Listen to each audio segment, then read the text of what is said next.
Praise God. Hallelujah. I give you all the glory, Lord. Our Lord and our Master, we give you praise and we give you all the adoration. Thank you so much for the gift of life. Father, we thank you so much. Thank you for being on our side.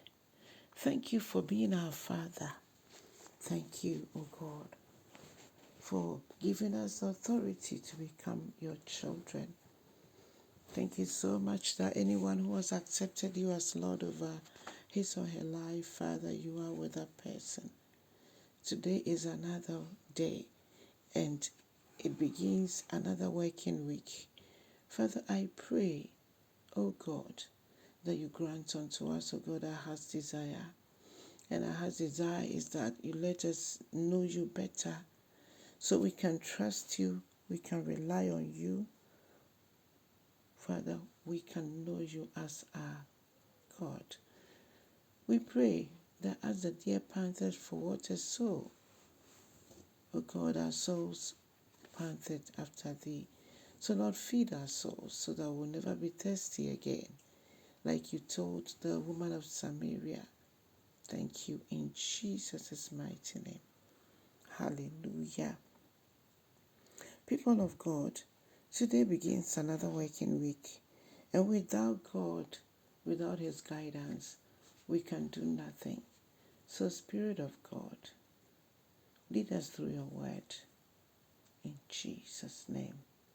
Brethren in the Lord, we will take our devotional reading from Acts chapter 4, the verses 23 to 31. I welcome you once again. We learned last week concerning the apostles. Peter and some of the apostles were thrown into prison. That is Acts 5. But the Lord delivered them. He sent an angel to open the prison doors, we remember. This time, that is Acts chapter 4, before they threw them in prison, we remember that in Acts 3, Peter and John were going to pray when they saw this man at a beautiful gate, the gate called Beautiful. And he was looking up to them, but they told him that they did not have silver, they did not have gold, they did not have any money to give him.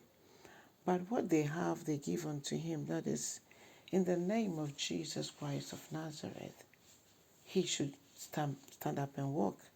And that was what came true. People of God, so they started talking about them. The Pharisees and the Sadducees started talking behind them, seeking for a particular time, an occasion to arrest them. The Bible says that they did not keep quiet. When they saw that this man had been healed in Jesus' name, they also testified about Jesus. And the people were so surprised because they knew that Peter, as he was talking, he was an ordinary man. He was not even educated. They were fishermen, we remember. They were fishers of men. They were fishermen when Jesus called them, and Jesus has made them fishers of men.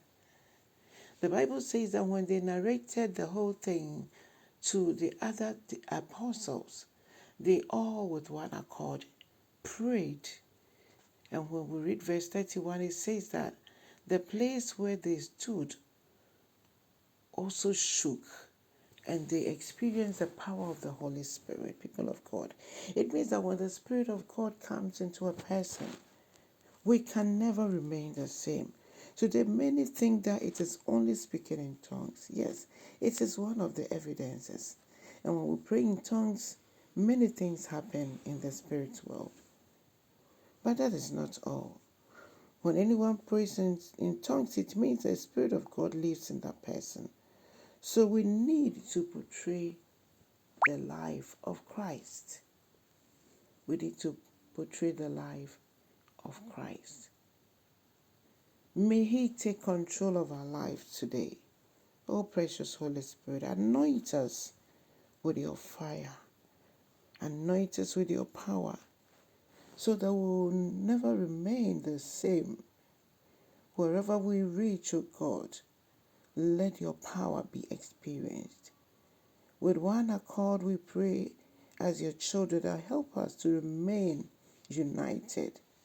This is what your word says, that when we remain united, all we see that we are your children.